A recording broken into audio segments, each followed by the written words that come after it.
Welcome everyone, Costin here with a discussion about Age of Mythology Retold.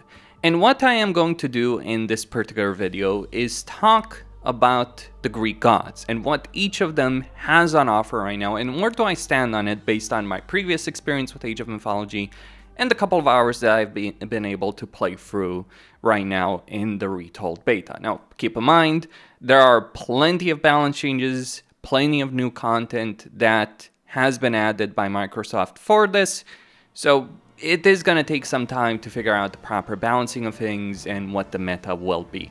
I will say that Age of Mythology has struggled significantly with balancing ever since it was released, and it does seem like with Retold that they're putting in a genuine effort to try and improve things. But regardless, let's talk about the Greek gods. We have the three major ones. We have Zeus, Hades, and Poseidon. Starting with Zeus, you start with 10 favor, you gain 20% favor faster, myth units cost 1 less population, hoplites move 15% faster, and infantry do 50% more damage to buildings. Now, it is an interesting fact about Zeus. In the base game, in the old version, Zeus had one significant advantage compared to others. He could stack up more favor than the others, but the way that works out has changed by quite a bit. The way you get favor, how much you can get, as well as how much you can spend. So for instance, god powers can now be reused using favor. Now it can be expensive for certain things, it can be relatively cheap for other things.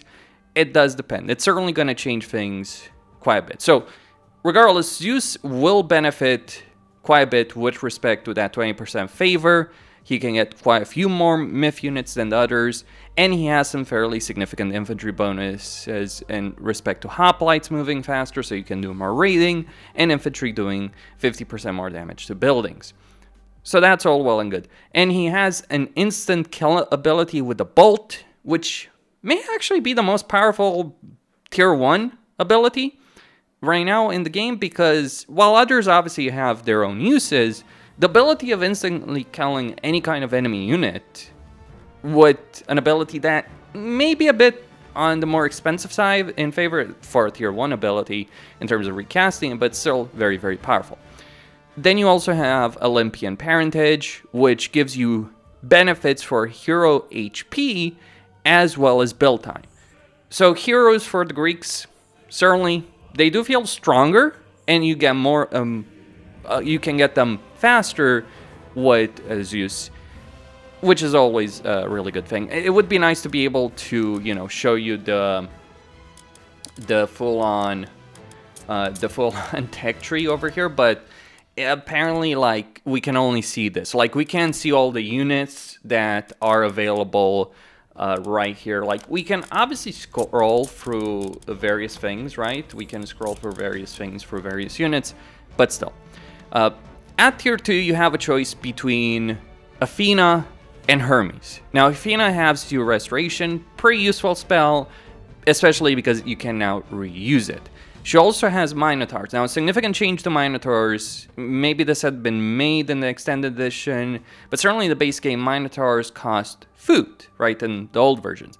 Now they cost gold. How do I feel about that? Well, let's consider Athena. You get the Labyrinth of Minos, which obviously improves Minotaurs. Then you get the Aegis Shield, and then you get the Sarissa, which adds minimum attack range for hoplites and attack damage. Like, basically, you can attack further and you can do more damage.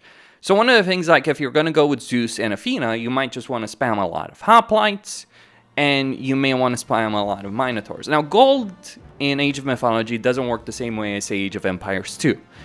Gold, while obviously a limited resource, is actually a lot easier to get. Like, it's faster to mine than, you know, it's faster to get a lot of gold than, say, a lot of food early on. You'll actually run out of food more so than you'll run out of gold. Farming is particularly slow early on in Age of Mythology from my experience, so just keep that in mind. So with this aspect, you can pump out a lot of Minotaurs, you can pump out a lot of hoplites, and just that might be a tactic with Athena. The second choice is Hermes. He gives you ceasefire, so this prevents fighting between enemies. I don't know how useful it is. Like, can be useful sometimes to just, give yourself that kind of opportunity against an enemy player, build up a bigger army, build up your economy without them being able to do anything. Then you have centaurs. Now, centaurs have been changed by quite a bit. They no longer have an instant kill ability as their special ability, or an ability that did a significant amount of damage against a single target. Now they have a volley ability. This is more useful against groups of enemies, but less useful against single targets. So you'll find that centaurs are not quite as good in some ways. Like, from my experience at least, they aren't quite as good. And then yes, you do get Sylvan Lore, so that's an upgrade. You do get Spirited Charge, so cavalry speed and centaur speed increase, melee attack for cavalry and range attack damage for centaur. And then finally, Winged Messenger. So Pegasus speed and line of sight. At tier 3, you get the choice between Apollo and Dionysus. Now, your tier 3 choice over here for Zeus is probably going to be dependent on your tier 2 choice. Let me explain why that is. So, you have Restoration with Athena, but if you go with Hermes, you're not going to have healing unless you go for Apollo. And the reason is, with Apollo, you get Temple of Healing. So with Apollo, you can get some pretty solid healing from your temples. That is pretty good. Manticore's decent enough unit, but really the power of Apollo is the Underworld passes. So Apollo allows you to have a lot of battlefield flexibility. Just pop an Underworld passage in an enemy base in a vulnerable point. Get scouting done with Pegasus. You'll get that. And then he gives you various naval benefits. So you can get the ability of delivering critical strikes, which slow the target and inflict extra damage. Then you get Sunray. So he imbues the power of your units with sunlight, causing them to inflict more damage and reveal their surroundings. So basically ranged attack damage. And then you get Oracle, which gives you unit and building line of sight. The other choice is Dionysus. Now, Dionysus has the bronze ability. This adds a lot of durability to your units. And it can work very well with Restoration. So imagine going with Athena and Dionysus. That's pretty great. Hydra's really strong tier 3 unit over there. Really durable, really strong. You get the ability of regenerating hit points over time. And basically, this gives you your Hydras and Skyllas the ability of regaining HP. So Skyllas are the naval version of Hydra. So those, like, Hydras have been buffed quite a bit. In the base game, they could be powerful if you got a lot of heads, but the problem was getting to that point. Like, if they only had like 1-2 heads, they wouldn't be really that strong. But now with many heads, regeneration, as well as being able to use restoration often, that's pretty damn strong. Then you get Dionysia, so you get unit 5% HP. That feels, if I could be wrong, that may be a bit of a nerf. I'm not sure. Then he provides your cavalry. Then he provides cavalry 20% of all damage from all actions towards units regenerate HP. Okay, so if they do damage, so it's kind of like a vampiric aura if you're thinking about that from Warcraft. So that's your tier 3 choice. It's kind of worth mentioning that Zeus has Myrmidons. Like, this is one of the reasons that I would like to mention the skill tree. Because, like, once we get into tier 4, right? Like, let's see if we can see it. Like, it's not mentioned here. So, yeah, we really do need a tech tree. So, let me just scroll down over here.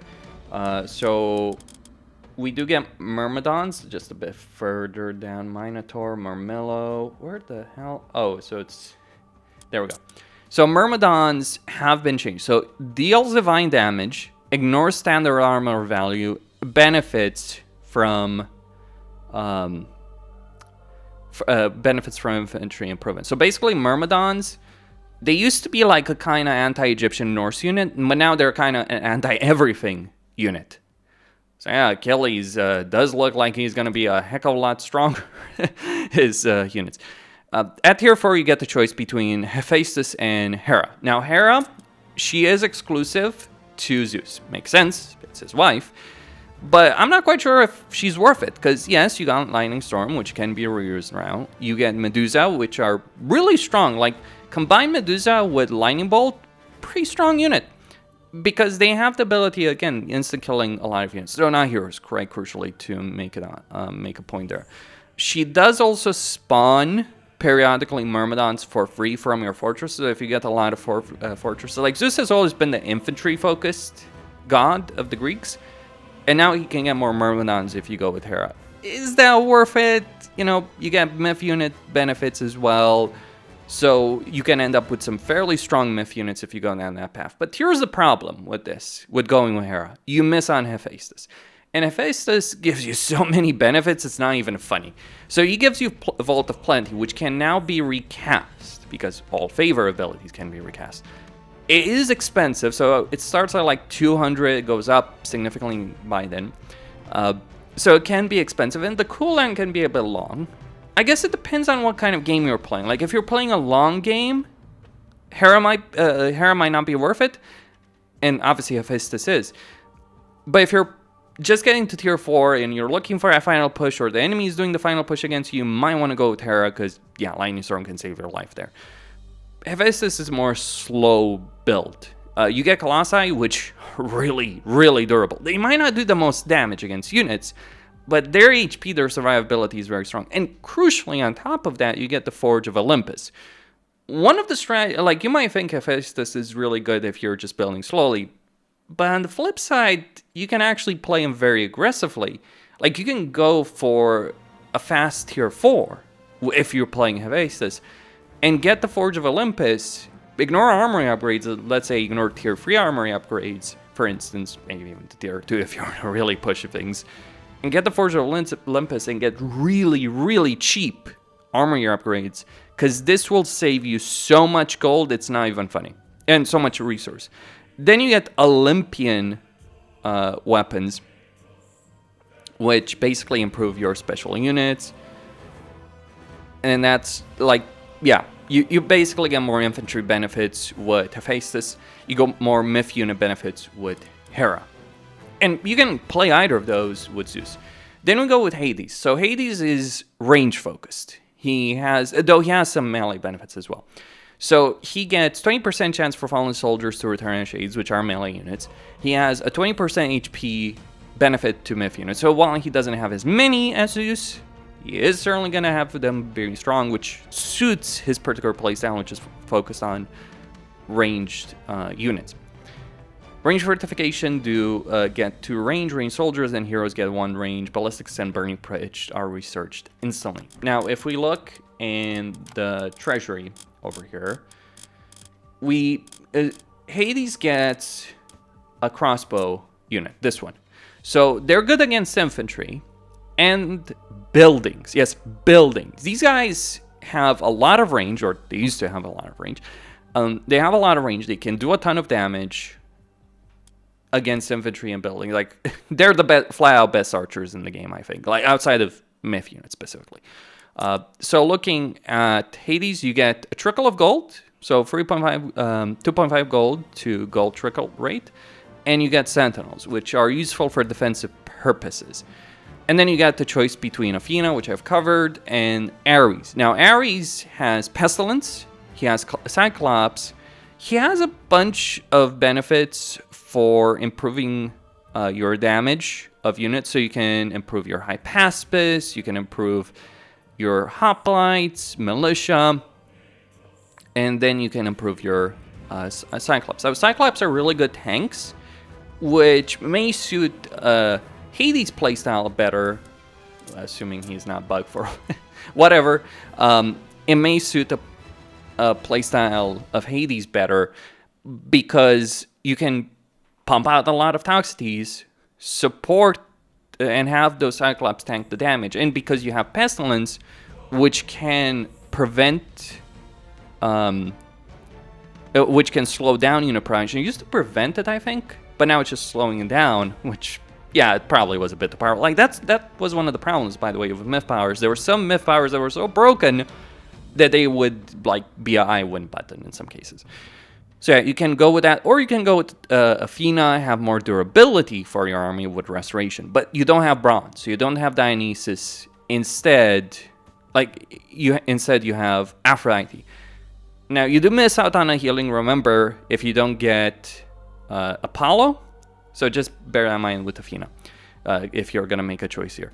But with Aphrodite, you get cursed, so you can turn enemy units to pigs. Now, this can help your food situation and also disable a significant portion of the enemy army. Now, they can gather... they can work from temples faster, 20%. So basically, if you're going with Hades, you might want to go with this to kind of catch up with the benefit Zeus has inherently. You then have the Nemean Lion, pretty solid enough unit.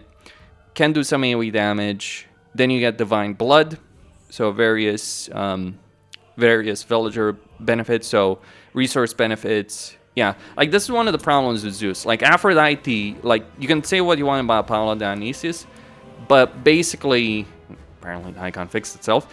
But basically, Aphrodite is such a economic benefit that she's hard to kind of get without.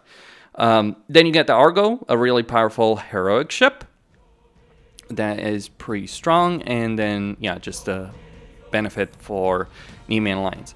Then you have the choice between Hephaestus and Artemis. Now, like with the discussion about Hera versus Hephaestus, it's the same thing with Artemis versus Hephaestus. Unless you're rushing, obviously, to try and get the economic benefits in Tier 4 as quickly as possible with Hephaestus.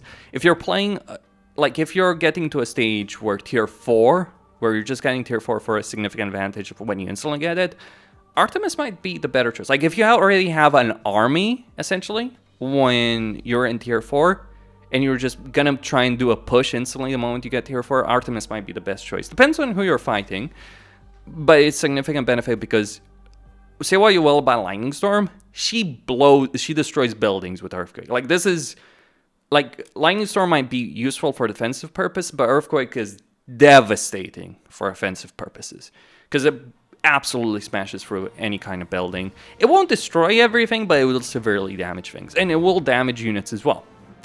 Then you have the Chimera. Like, Chimera is a really solid unit, not as tanky as Colossi, not as much damage as Medusae, but still kind of like that middle ground. Decent durability, decent level of damage, and then of course you can upgrade them. Then you get the Shafts of Plague.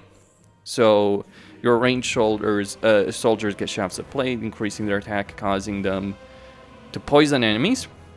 So more damage, poison damage over time.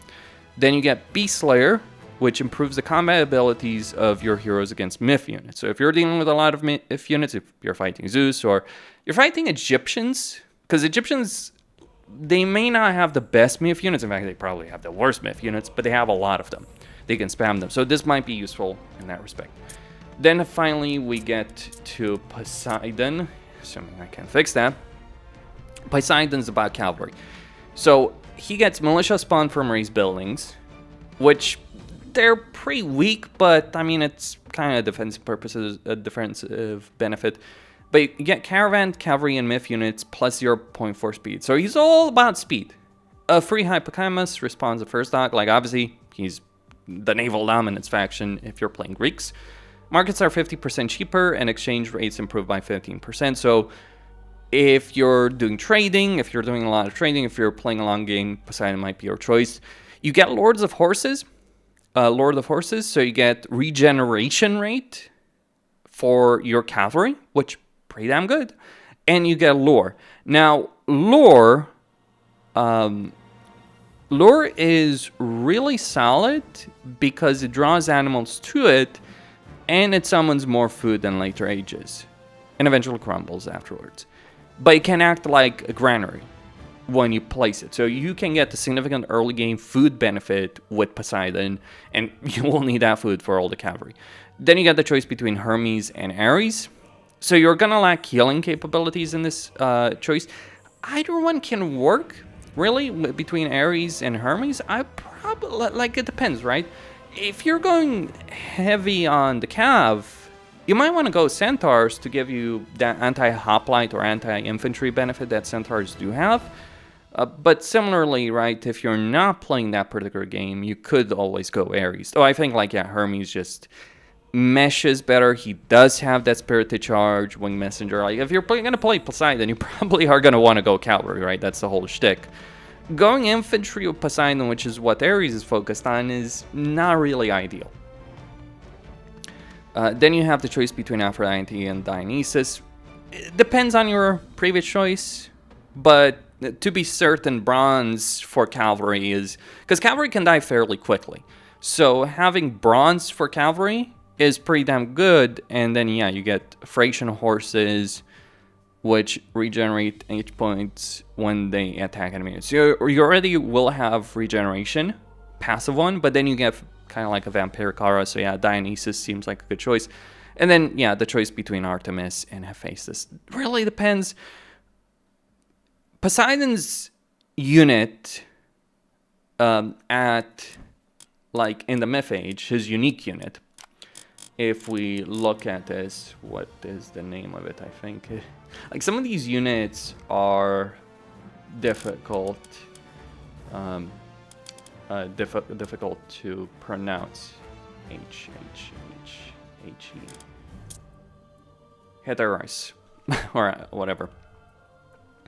So these guys used to be good against buildings, but now they're an anti-myth unit.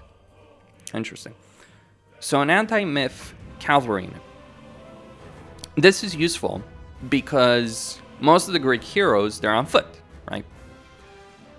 There's only one that's cav. So what really you can think about with Poseidon, you can have cavalry that can hit and run, and with those tier 4 units, he can also deal with myth units. So you can spam them and just, you know, win out in a lot of engagements. Obviously, you'll need some way of dealing with hoplites or spear infantry in one way or another, but you have a lot of tools for that particular cavalry benefit. One particular thing to mention about Aphrodite, you might benefit from going with Aphrodite if you're going full cavalry, because yes, bronze gives you that durability and Thracian horses are not to sneeze at. But if you're building myth units, Nemean lions are faster than hydras. Like, hydras are a slow-moving juggernaut, but Nemean lions can move faster, even if they have nowhere near the same durability or damage capability of a hydra. Though, on the flip side, you could argue, well, a hydra is a really good tank, so maybe I want that. Anyway, that's all I had to say. Costin, signing out.